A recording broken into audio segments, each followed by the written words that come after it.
Hello everybody, welcome to Vloggoween day 6. Oh, good grief, have we got a good one for you today. Now, this room, it's no great secret, I hate this room. I hate it with a passion.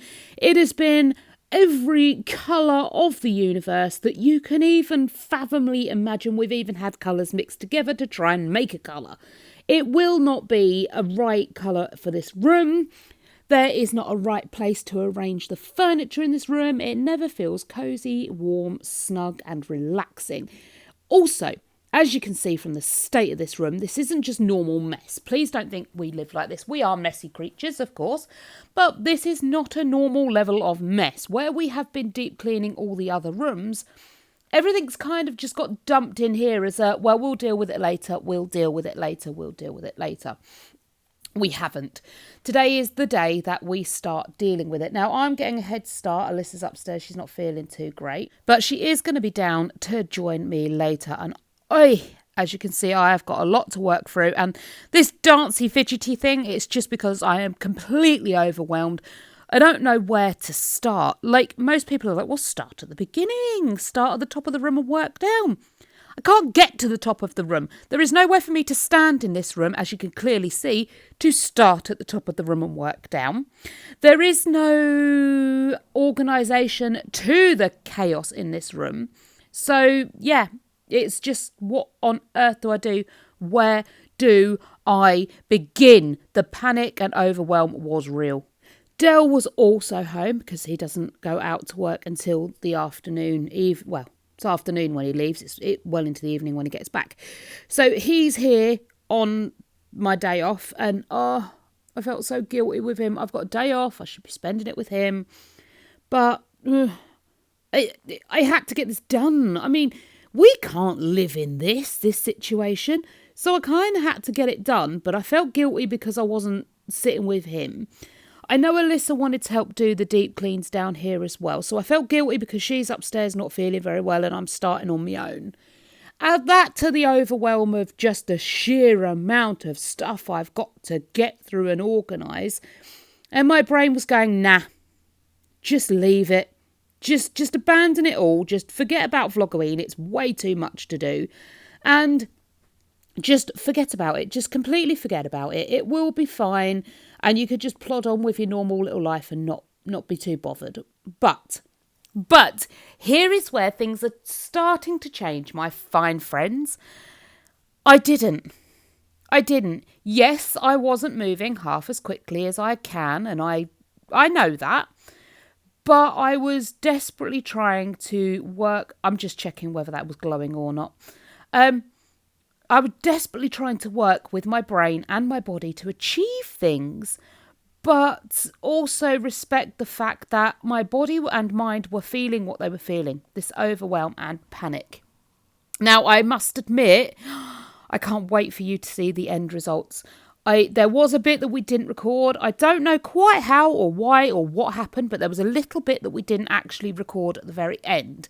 But I will do you a pan round of how my living room looks now. I'm not exactly sure that the camera catches like the ambience because the camera can't see a feeling.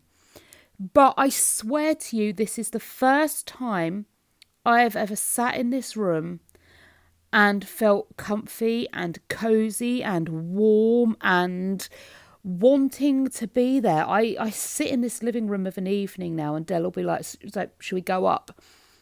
And I'm like, no, not really. Let's stay down here for another hour. Let's bathe in the orange glow of the lamp and just sit in that warmth and just enjoy being down here. But I think he's so used to the room being a horrible space to be in that we're used to going up to bed so early. Like, we go up most times around 6 or 7 o'clock in the evening because we hate being down here, or at least I do anyway. And it's such a tiring place to be. Like, there's so much visible noise. And for those of you who don't understand visible noise, go into a restaurant and actually listen to all the sounds you can hear. It's a very noisy environment, right? Visual noise is kind of the same thing. The same way that restaurant would make your ears hurt is the same way all the stuff in this room makes like your eyes hurt. It's visual noise, and it actually gets into your brain and it makes your brain feel so tired. So unbearably tired. Your body is willing, it wants to get up, it wants to clean. You're not physically tired. And that, for me, I think is the biggest thing people don't understand with depression, anxiety, with the whole hoarding thing. They're like, well, you only work a couple of hours a day. You must have the energy to get up and do it. Yeah, physically I do. Physically, I'm fine. Let me chug along and do it. Mentally, no. Mental exhaustion is a whole different level. Physical exhaustion, you go to sleep, you wake up the next day and you're going to be better.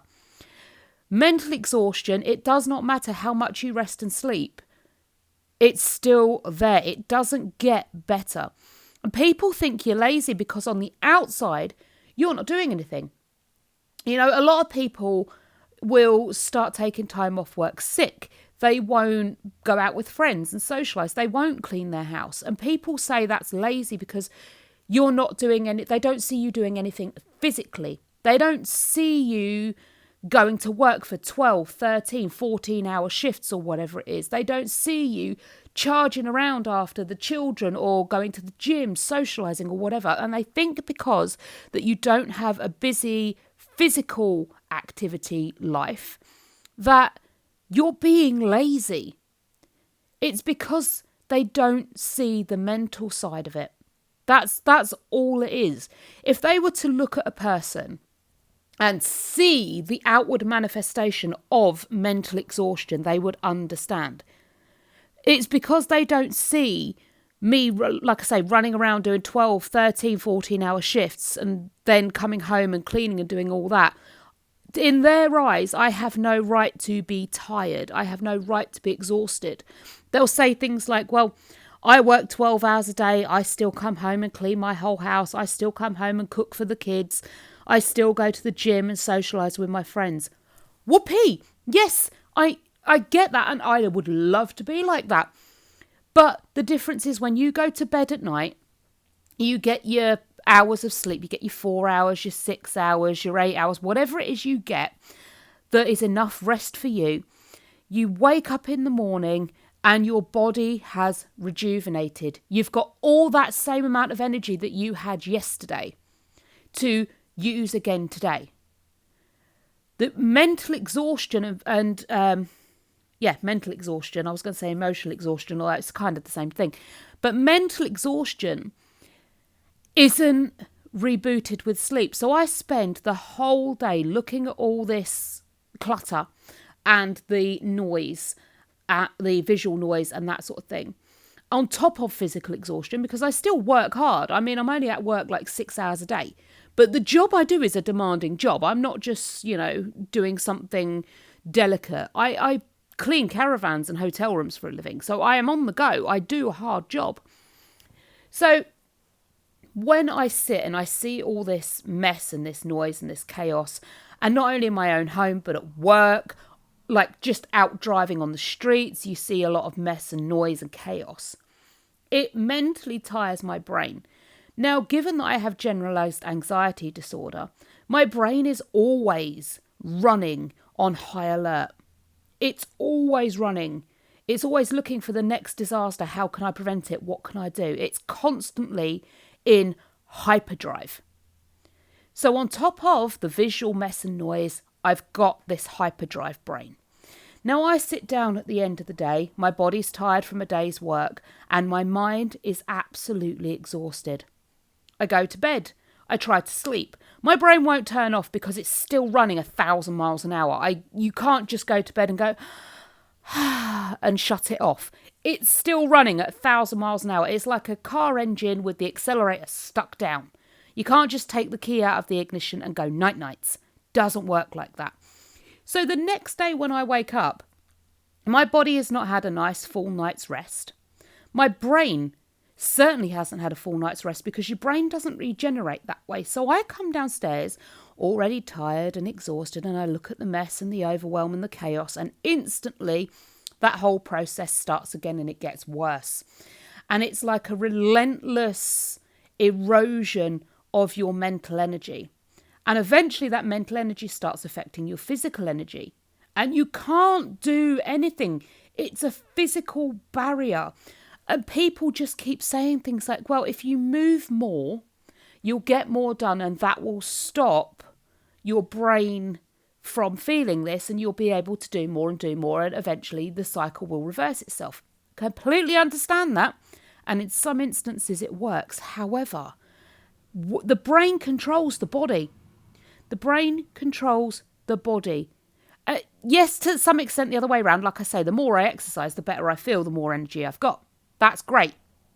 But for the most part, I have found the brain controls the body and not the other way around. So you need to start working on fixing the brain, what you feed the brain and how you interact with it in your environment. I've spent a lot of time since therapy finished literally talking to myself out loud. Like I swear one day I'm going to use my, I have a dash cam in my car. And I twitter away to myself as I'm driving the whole time. I'm proper like having a conversation with myself. One day I am going to put the dash cam footage up in here of the conversations I have with myself on the drive-in. Because I've spent an awful lot of time gentle parenting myself, talking to myself and working on alleviating the mess, the anxiety, the frustration in my brain. So my brain is then able to switch off and relax more, which then means I can move the body more to make the brain feel better. Moving the body makes the brain feel better. But if you don't deal with the initial underlying, let's say, disease in the brain, you can't move your body more and make the brain feel better. That's like saying, we're going to give you physio for your broken leg, but we're not going to mend your broken leg first. You've got to mend the broken leg first before the physio can make the body feel better again and the mind feel better again. I hope that makes sense. It makes sense in my head anyway. So at the moment, I'm working on fixing my brain. I'm working on what I put into my brain. And at the moment, I am very acutely aware of toxic negativity that I put into my brain.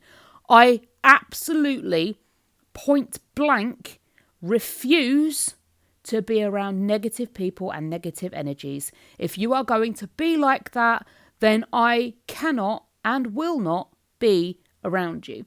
I need positivity, I need good vibes, I need action steps, I need things to do, I need processes to go through.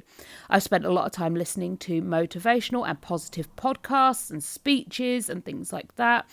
And I've started listening to a lot of, I can't remember the name of the man that does it. He's an older gentleman who speaks a lot on like childhood trauma and things like that. And he says a lot of the time what happens is, yes, the event was traumatic, but the trauma comes because you had no one to support you through that trauma. So what I'm doing is supporting myself through the trauma. I am being there for me.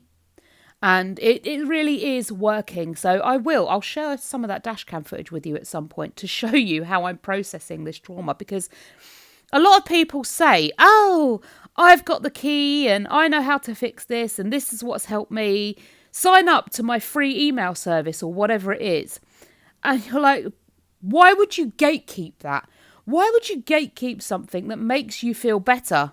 So yes, while, like I say, I am no certified brain specialist, psychotherapist or counsellor, whatever you want to call them. I'm not one of them. I am just a person that's been through the counselling system many times and am finding what works for me. And then I'm going to share that because, hey, one day it may work for you. And it might not work for you. And maybe you'll have to go through the system and try a different way because everybody's brain's different. There is no one size fits all for dealing with trauma, growing as a person and becoming the you want to be, because you are you and I am me. But I will not gatekeep the information that I have found. It may take me a while to come round to sharing it with you because I don't quite know how to articulate how it happened. It just seems like I woke up one morning and started to feel mentally better and mentally more prepared to deal with this stuff and mentally more prepared to go ahead. And I don't understand how that switch came about and what happened. But through the process of talking to myself and doing some of the deep question works, I'm kind of starting to find the answer. That's literally it. I started listening to more positive vibe stuff. So I've got a load of motivational speeches and I will share those all with you. Mel Robbins, she is wonderful. If I could remember the name of this older gentleman that does stuff, he's fantastic as well. Some of his insights are like, whoa, mind blown. If I do find his name, I will let you know. It may just be he'll come up in a random one of these videos. You know how I like to just go off on a tangent and come up with stuff for you. It may just be that I'll drop his name in there if I don't remember to tell you. I think it's something like Gabo. Anyway, yeah, he absolutely wonderful. If you can find him, he's got some great insights. And he actually did, I think, a podcast with Mel Robbins.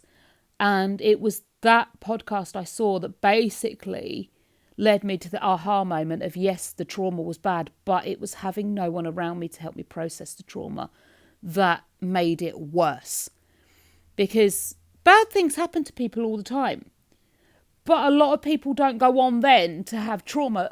And that's another thing as well. So many people are like, oh, the same thing happened to me when I was younger, but I don't use it as an excuse to not do anything. Yet the same thing may have happened to you when you were younger, but did you have people around you to help process it? Was your mind mentally stronger? The screen hasn't paused here, guys. Don't panic. I'm just doing one of those sit and stare off into spacey things. I might have been watching something, I don't know. But it wasn't your screen's pausing. Yeah. Were you mentally stronger to cope with it than I was? Did you have people around you could talk to about it? Did you feel like you had people around you to talk to about it, even though you didn't go and speak to them? Because that's the problem, isn't it? We can all have the same event happen to us, but we are all going to deal with it differently. We're all going to process it differently. We're all going to have different support systems around us, or feel like we have different support systems around us. And that there makes the difference between why one person is traumatized by an event and somebody else isn't. And I find it hugely, hugely unfair that so many people sit in judgment of other people simply because they went through something similar and didn't have the same outcome. Like, there are a million people out there, let's say, all have ADHD and or have autism, okay? And they're all out there saying, well, I have ADHD and autism, I have anxiety, I have whatever. I still manage to keep my house clean and tidy. I still manage to not sit around or pile on the pounds or whatever it is they're saying. Yes, I get that. You may have a better support system than me. You may have a worse support system than me.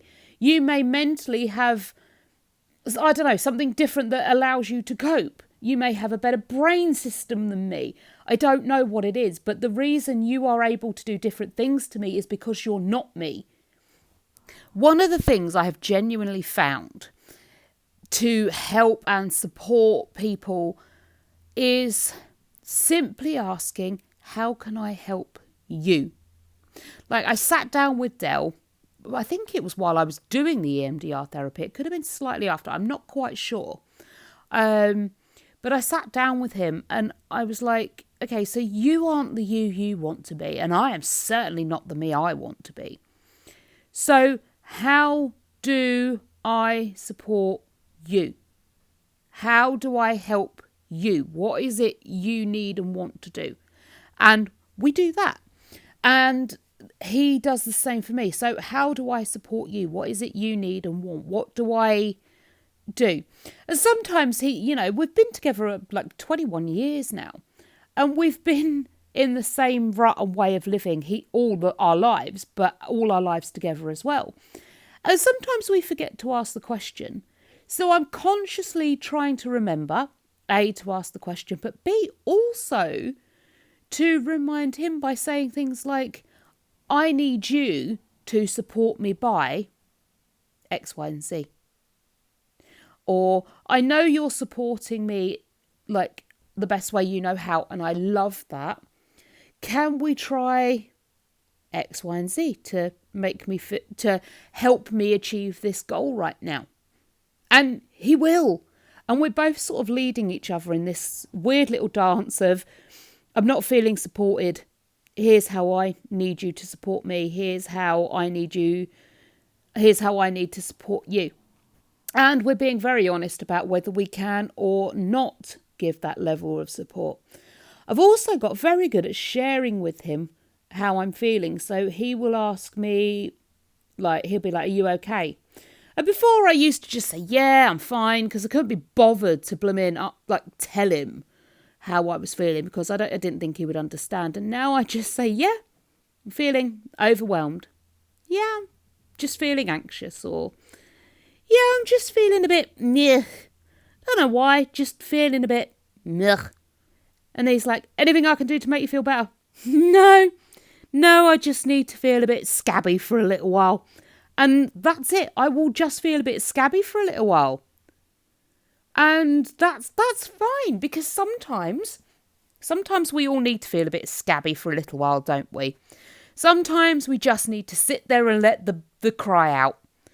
Sometimes we just need to go through that emotion. And so much of the time we spend a huge portion of our time trying desperately to ignore what we're feeling. We either eat or we'll drink or we'll exercise or binge watch. We spend so much of our time trying to avoid what we're feeling. And now I'm just getting used to saying, yeah, I feel X, Y, and Z. I think also a lot of the time people use this, I'm allowed to experience these emotions, as an excuse to be barbaric and cruel. You know, I'm allowed to be angry. Yeah, you are allowed to be angry, but what you're not allowed to do is take it out on other people. I used to misunderstand that an awful lot. If I was sad, if I was happy, no matter what emotion I was feeling, it was the responsibility of other people to make me feel better. It was an excuse for me to shout and yell and have a go at other people because, well, I'm angry and you've made me angry. And now I'm learning that's almost a childish way to be. Because while, yes, their actions made me angry, I am responsible for my own emotions. Now, I am allowed to feel anger. But lashing out unnecessarily is hugely wrong. Now, don't get me wrong, I am not talking about like self-defense. If someone comes at you with the intent to physically harm you, defend yourself. But if they're coming at you, and that's not me giving permission, just FYI, just so we're, like legally clear on everything. If someone's just coming at you and they've made you feel angry because, I don't know, they forgot to do something that you needed them to do, or it was important for them to remember to do. Yes, you're allowed to feel angry, but you can't just go around having a go at random people because they've annoyed you. What I tend to try and do is just say, whoa, you've really let me down there and that's made me angry. And I need some time to process this anger. And then I remove myself from them for a little while, not as a punishment, but as I need to set the boundary. I need to take myself away to process this anger, and then I will come back and speak to you rationally. And then I can come back rationally and I can say, well, look, it was very important for me that you did that thing and you really let me down. I don't know if I can forgive that. Or did you understand how important it was to me? Because clearly it wasn't as important to you. Why wasn't it as important to you as it was to me? Do I need to take that on as a responsibility for myself? And things like just work through it rather than just going off the deep end and which I used to do, which got me nowhere. It just meant people were more frightened of doing things to me in case they got it wrong. And I don't want them to be like that. And for months now, I've been being different. I I also understand that other people aren't in touch with their emotions and their emotional growth like I am. So when people behave like complete wombles to me, I take myself away from that situation. I am not going to stand here and allow your emotional immaturity to affect my life. I'm having enough trouble trying to keep my own emotional stability stable. I do not want your emotional instability to affect me too. So, yeah, I will move away from you. And I will shut that down. I am not having that come at me while I'm still trying to process my own emotional maturity. And I think that's one of the biggest differences as well. I now am trying just to be more present and mindful. I'm allowed. The other day I was so anxious about a situation that's developing. And normally I would try and distract myself and I wouldn't be anxious. But I drove in and I was saying to myself, it's okay to feel anxious.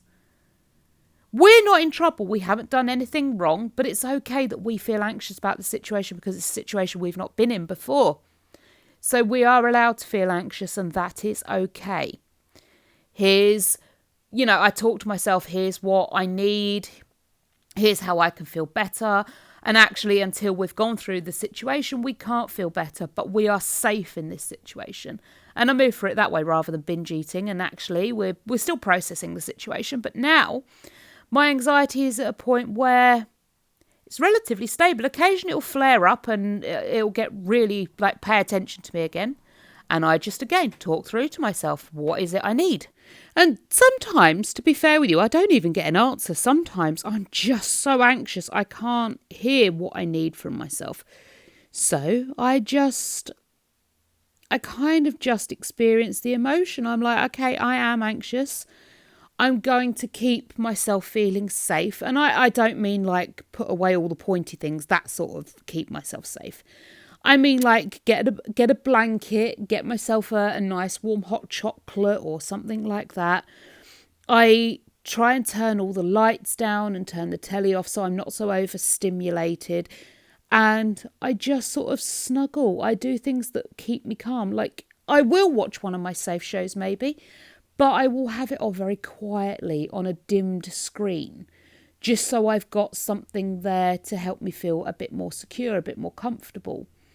And it works because a lot of the time our brains, they don't know the difference between being chased by a saber-toothed tiger when we were cave persons and the images on your telly or the overstimulation of the situation around you. To your brain, the threats on the TV screen and the overstimulation are just as dangerous as that saber-toothed tiger was when we were cave persons. So sometimes your overwhelming, crippling anxiety is simply your brain misinterpreting the situation around it. It thinks this is a life-altering thing that's going to happen to you. It thinks that's a saber-toothed tiger, and you have to kind of let it know it's not. But sometimes it won't listen to rationality, and sometimes you just have to do those things that make you feel safe. And by reducing the amount of light, by keeping everything soft and quiet and calm, wrapping yourself in a warm blanket or, whatever it is you need to do, you can then try and slowly calm that anxiety down. I always thought sitting with your emotions meant just sitting there and feeling anxious and doing nothing about it because, I'm anxious, I have to sit with the emotion and experience it. Well, you kind of have to do that. But you kind of have to do that in a way that resolves it, because just sitting with the mess is never going to help you feel better about the mess. And that was one thing I really misunderstood. So now, yes, I do sit with the anxiety because there is nothing actually I can do to fix it. And sometimes they're not when you're angry. Sometimes there's nothing you can do to fix what you're angry about or what you're sad about. Sometimes, like I say, there is just literally nothing you can do. And when you're just sit with the emotion, well, that's not helpful. That's kind of really destructive to the brain, or at least I found anyway. So if you can do things that just help you feel better and calm, you're winning, right? So that's what I do. dim the lights down, pull the curtains closed, sit in a room that's not full of junk and chaos and mayhem, and just relax. Know that you are feeling anxious and don't worry about feeling anxious and experiencing the anxiety. Know that you're sad or angry and don't judge yourself for that, because so many times, and that was another big thing, so many times I would sit there and I would think, oh, I'm angry about such a situation. In 100 years' time, is it going to matter? Well, no, it's not, because in 100 years' time, I'm not going to be here. There's very little chance my life expectancy is going to be 142 years old. Might be. That'd be quite cool. But in 100 years' time, no, that situation is not going to matter. It's probably not even going to matter in 100 minutes' time. And it used to make me feel really bad, because I was like, there's people out there with bigger problems. And I was judging myself, having these bad emotions and making myself feel worse. Now I'm like, yeah, in 100 years, it won't matter. In 100 minutes, it won't matter. There are people out there experiencing worse situations than I am right now. But you know what? Right now, I am allowed to feel this. And this is my comfort. This is what I'm going to do about the situation if I can. And I deal with the situation, because just telling yourself other people have it worse just makes you feel guilty, and you shouldn't feel guilty about having your own emotions. And that's how I've been processing and working through them. And I think it really has helped. I do feel like I'm kind of getting better. It takes practice. It takes a huge amount of practice. I still now will resort back to type. I still get I want to get really shouty. I want to get really angry. I want to go over the top for what the situation is calling for, because that's what I'm used to. I'm used to being this light the blue touch paper and retire to a safe distance while the fireworks went off kind of a person. And I don't want to be that, because A, it gets you into trouble, and B, you're lowering yourself to other people's levels, and you're lowering yourself to this victim of your emotions, and you're lowering yourself to a victim of your circumstance, and you don't have to do that. I would very much like to be in control of me. I would like to have, I'd like to have control over my emotions. In fact, I'd like to be a master of my emotions. And I think once you achieve that as well, the people around you seem to also become better at mastering theirs. Alyssa and Dell, they're both pretty good at mastering their emotions and not letting them control them. And I'm not saying that they're perfect. You know, they still have days where they don't have complete control over their emotions. They still outburst and react, but they are very good. They're masters at controlling their emotion. And it kind of rubs off on you. You kind of oh, well, if you're going to be calm in this situation, I can too. If you're not going to worry about whatever it is, then I kind of don't have to either. And it's very influential. But nobody ever tells you how to do this stuff. And I think a lot of it is because intellectually, no one knows. We know what we're doing, but trying to articulate that from the subconscious side of the brain to the conscious side is incredibly different. It's like trying to explain the complete nuances of a dream that don't make sense, you know? You know, one of those dreams where you're in your own home, but it's not your own home, and you open the front door and you're at the seaside, but it's not the seaside because it's actually a lake. People are like, I don't understand that. If you're at the seaside, you're at the seaside. How can the seaside be a lake? And how can it be your home, but it's not your home? How can you be looking at someone who looks like a certain person, but it wasn't that person? And it's because what you're trying to describe is not the thing in front of you. It's not an actual thing. It's a circumstance, a situation, a feeling. And it's one of the hardest things to do. And well, given that I've spent 42 years suffering this stuff, I'm really desperate to try and figure out how to articulate it to a point where those around me can understand. And well, even, you know, I'd love to be able to make it further afield. I'd love to be able to help people globally understand this stuff. And make peace with their own emotions. I want to do that sort of thing. I would love to help people out there come to terms with what they're going through, because anxiety is crippling. And like the ADHD depressions and the anxiety, the autism situation, and not being able to cope with your own brain is horrendous, right? Surely your brain should be on your side. And I've always wondered that. That's been one thing I've really always wondered. Surely your brain should be on your side, right? So why every time I decide that I want to get fit and go to the gym and exercise every day and eat healthy, do I suddenly do the polar opposite? I mean, my brain made the decision it wants to get fit and healthy, right? And as soon as I start moving my body towards actually doing that, my brain goes, no, love. What you actually want is 14 chocolate eclairs, a pizza, and enough hot chocolate to make you physically ill. While you're at it, add some whipped cream, a flake, and some marshmallows to that hot chocolate, because I don't quite think you're there yet. Oh, and while we're at it, no, you're not going out to walk the dog. I'm going to paralyse you with fear. You're not going to go to the gym because you're just going to think you're fat and lazy, and you're going to be terrified of actually going to the gym in case there's a fire evacuation and you're in the middle of cleaning after the gym session. You won't have time. I'll make sure every day there's traffic. So you'll have to go 2 hours early to the gym, and I'm going to make sure you think everyone in your life hates you. That's what happens. That's what happens every darn time I start trying to lose weight, go to the gym or anything like that. And do you know why?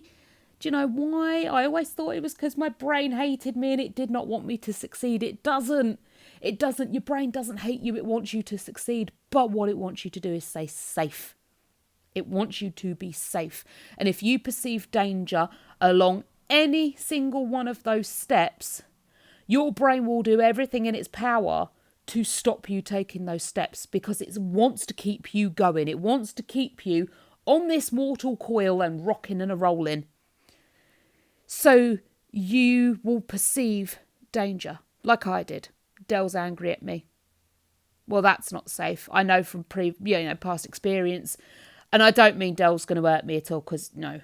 But I mean like mentally and emotionally safe. I know from past experience from my childhood growing up, if people around me were sad, I wasn't mentally and emotionally safe. And growing up as a child, I sometimes knew if people were sad around me, I wasn't even physically safe.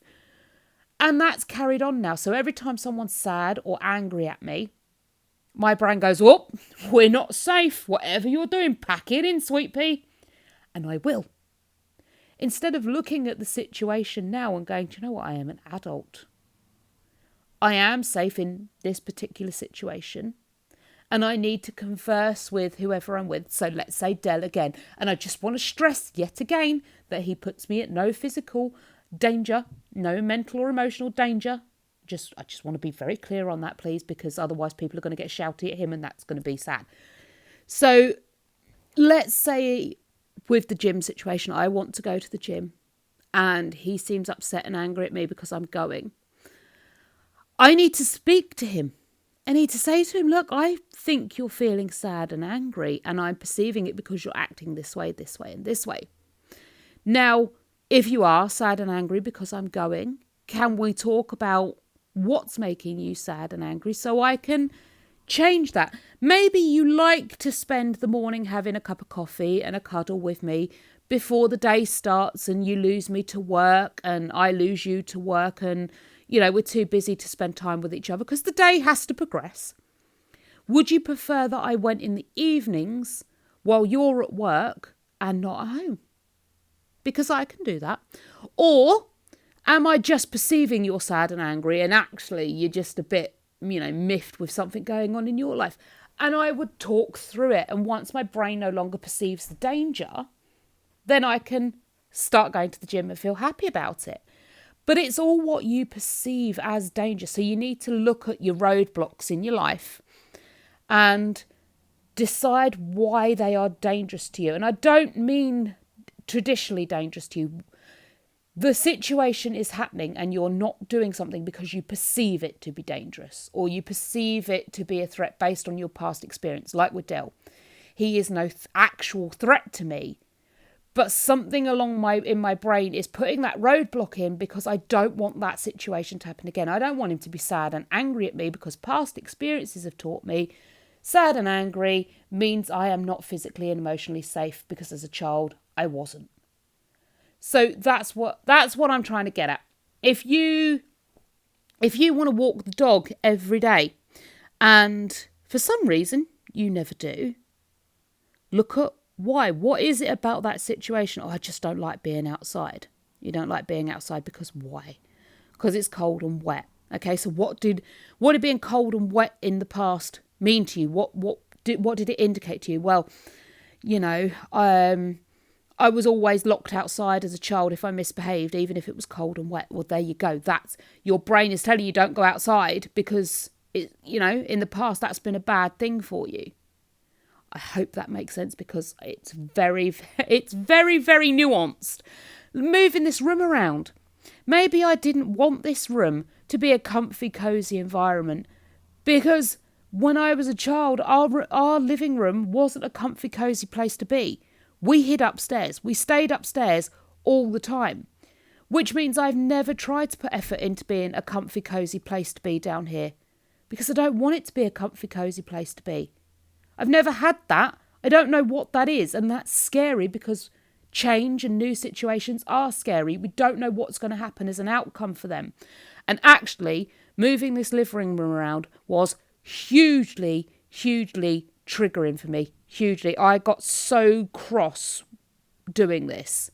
And I don't know if I was cross towards Alyssa or this is a public apology to you, my lovely, wonderful daughter. If I did get cross at you, I didn't mean to. I was cross at myself. I was anxious at the situation, and I am very sorry that may have come in your direction. I'll apologise to her privately too, but I don't think I got angry at her. If I had, she would have got angry back at me and told me to wind my neck in and calm down. But it was very triggering to me because I felt unsafe. This situation was new, and I have to ruin that. I have to ruin this calm and cosy environment because I never had that. Calm and cosy is scary for me. Broken, falling apart and ruined is my wheelhouse. It's where I'm safe. It's what I know. And I needed to keep this safe. Really glad we pushed through because actually once I sat with that emotion for a little while, processed it, I'm actually loving this room now. I cannot wait for 2026 when I can get the paint and the paper out and the curtains and the new carpet in here, and I can just strip all the wallpaper off. I can remove absolutely everything and turn this room into a loving family, comfy, cosy little nook to be in. And I can't wait. I cannot wait. 2026 cannot rock round the corner fast enough. Do you know what? I'm even considering pulling the Halloween decorations down and saying, stuff it. We'll have the Halloween party in the dining room. We're going to do this room now. That's how much I love this room now because I've processed that little bit of emotion. Will it come up again? Yeah, of course it will. Because I'm not quite sure I've fully processed through. But I'm working there. I'm working on it. I'm getting through. And yeah, that's all this is. It's a journey of learning. And one of the things I used to blame myself for a huge amount was messing up and failing. And I knew intellectually that messing up and failure is simply a lack of information. And I looked at that and I thought, but I know how to do like the housework, I know how to do my job. I know how to diet and exercise, right? And I thought that was the problem. But when you look at it, actually, again, it's intellectual level. I'm not dealing on an intellectual level. I'm dealing on an emotional level. So I thought that I needed to intellectually understand things. Like when I say failing is just an absence of information, it is. But it's not an absence, or it's not always an absence of information on how to do the job. So we'll take, because Alyssa is hoovering at the moment, we'll take hoovering as an example, right? Now, intellectually, I know how to hoover. My failure of hoovering every day is not because I don't understand how to plug the vacuum cleaner in, how to hoover, how to actually perform the task. The failure comes because I don't intellectually understand the importance. I don't intellectually understand where to fit that in. I'm trying to fit it in every day in the 5 minutes before I go to work, perhaps. Well, that's unreasonable because it's too early in the morning. 5 minutes to clean a whole house is not going to happen, and people are still asleep. So failure to hoover the house every day is a lack of information. It's a lack of information on how it fits in with me and my life. Maybe I don't do it every day. I always thought, though, a lack of information meant I had a lack of information on how to perform the task. And I'd sit there thinking, oh, people keep saying my failure is just a lack of information, but I know what I'm doing and I'm still failing. Maybe I'm just completely useless and I'm fit for glue. I didn't think that actually failure was simply a lack of being told when and where things are appropriate, like this, Alyssa wrecking the house mule rope. It was a lack of information because she was uninformed as to what might be struck by the hula hoop. She was uninformed on where she could do it. She was uninformed on the situation that right now we're trying to do something else. The information was missing because she was excited to try the hula hoop. And that wasn't a failure. She tried the hula hoop and it was fun and we laughed. But do you get my meaning? It's not always a lack of intellectual knowledge. It's a lack of understanding how it fits with you. So it is still a lack of information, but it's not a lack of information, like I say, intellectually on how to perform the task. It's how it fits in with you and your emotional maturity, your physical maturity, your abilities and all that jazzy good stuff.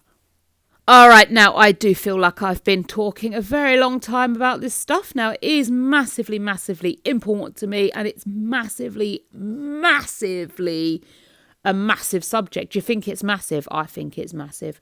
Anyway, one of the things I'm doing in each room during this deep clean and organise is talking you through what's going to be in each room. So let's go on ahead.